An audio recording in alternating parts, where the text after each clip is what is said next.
Bismillahirrahmanirrahim. Assalamualaikum warahmatullahi wabarakatuh. Bismillah, alhamdulillah, wassalatu wassalamu ala rasulillah.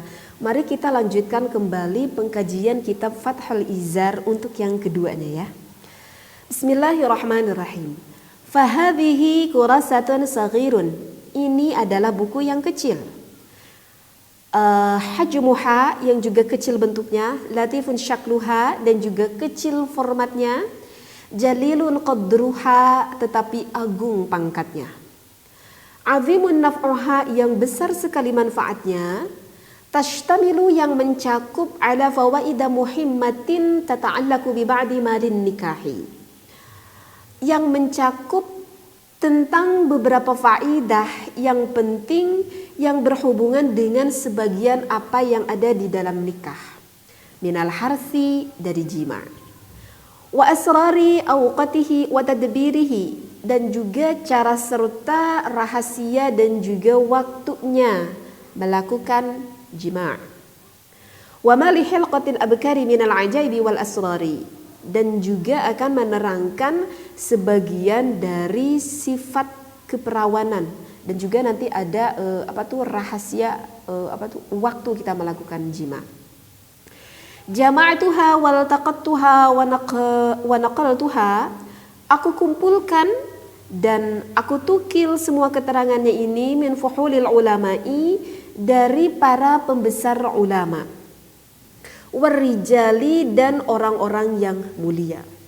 Mannahumullahu ta'ala binailil fawzi wal ifdali, semoga Allah memberi kepada mereka meraih keberuntungan dan anugerah yang banyak. Wasamaituha dan aku beri nama buku ini bi Fathul Izari dengan nama Fathul Izar, artinya adalah membuka sarung.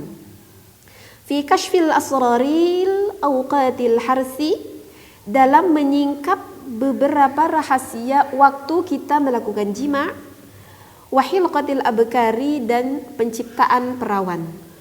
Wallahu ta'ala dan hanya kepada Allah ta'ala nas'alu aku meminta, kata yang mengarang ini kitab ya, ayyaj'alaha semoga dijadikan kitab ini nafi'atan, buku yang bermanfaat, lana untukku wal ikhwani dal muslimina dan juga untuk saudara-saudaraku umat Islam.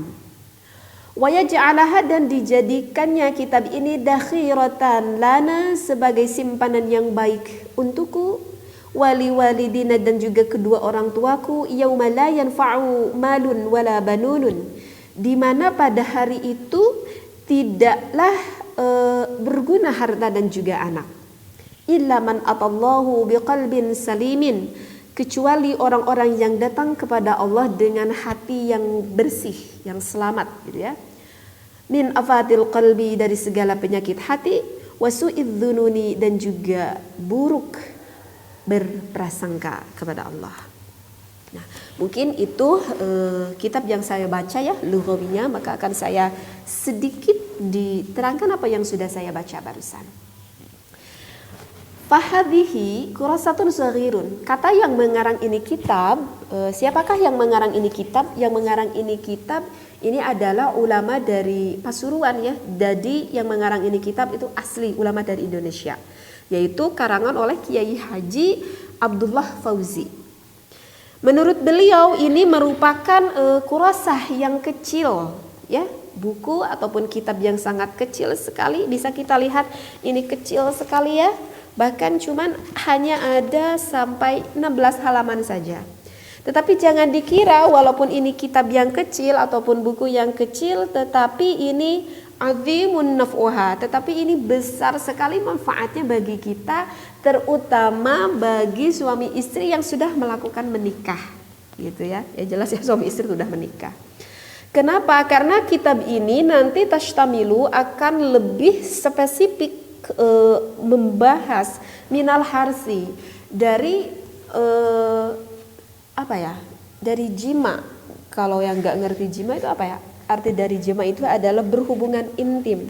Jadi kitab ini nanti akan lebih spesifik membahas tentang berhubungan intim, waktunya yang baik, dan adakah gerakan-gerakan yang gimana gitu ya, yang berhubungan ataupun yang dikaji di dalam agama, sehingga jangan sampai nanti kita melenceng keluar dari agama seperti itu. Nah, jadi memang kitab ini sih lebih spesifik ke sananya aja gitu. Jadi nanti kitab ini tidak terlalu luas di dalam pembahasannya seperti itu. Namanya juga kan saghirun, buku yang sangat kecil. Jadi walaupun kecil ini sangat besar sekali manfaatnya. Kemudian apakah boleh bagi kita misalkan para gadis ataupun para pemuda yang belum menikah untuk mengkaji kitab ini? Maka jawabnya menurut saya boleh sekali, ya. Boleh sekali selama para pemuda ataupun para gadis yang sudah cukup umur dewasa untuk memahami akan ilmu ini, gitu ya. Karena ilmu yang diwajibkan itu adalah ilmu hal. Misalkan contoh gini deh, kalau nggak ngerti. Misalkan kita itu gak ngerti akan ilmu yang berhubungan tentang bab haji misalkan gitu. Apakah kita berdosa karena kita itu gak ngerti ilmu yang berhubungan tentang bab haji? Selama kita belum melakukan haji ya kita gak berdosa. Kita gak mengerti akan ilmu tentang bab haji tersebut begitu. Tetapi jika misalkan